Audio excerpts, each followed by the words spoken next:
শুধু নেতা নয়, নীতির পরিবর্তন চাই। এটা কোনো স্লোগান না, এটা এক অন্তরের আহ্বান।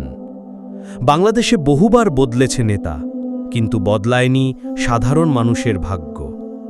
এই বাস্তবতায় আলোচনায় এসেছেন ইসলামী আন্দোলন বাংলাদেশের আমির, বন্দ অভিভাবক পীর সাহেব চরমোনাই।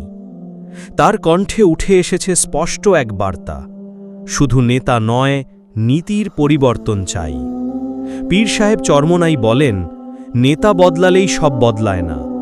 যদি পুরনো আদর্শহীন রাজনীতি থেকেই যায়, তবে শুধু চেহারা বদলায়, চরিত্র নয়।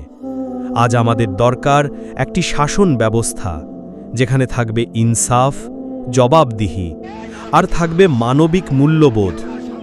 পীর সাহেব চরমোনাই বলেন, ইসলামী রাজনীতি মানে শুধু ধর্মীয় আনুষ্ঠানিকতা না, এর অর্থ মানুষের অধিকার, ন্যায় বিচার ও জনকল্যাণ।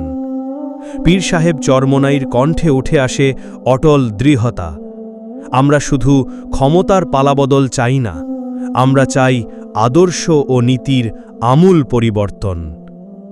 আজ ইন্ট্রোস্পেকশনের সময়। আমরা কি শুধু চেহারা বদলেই খুশি থাকব, নাকি বদলাবো দেশের ভবিষ্যৎ?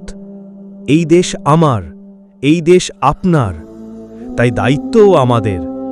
তাই আসুন আমরা শুধু নেতা নয়, নীতির পরিবর্তনের দাবিতে সোচ্চার হই। ন্যায়, ইনসাফ আর আদর্শিক রাজনীতির পথে হাঁটি, নিজেদের জন্য, ভবিষ্যৎ প্রজন্মের জন্য।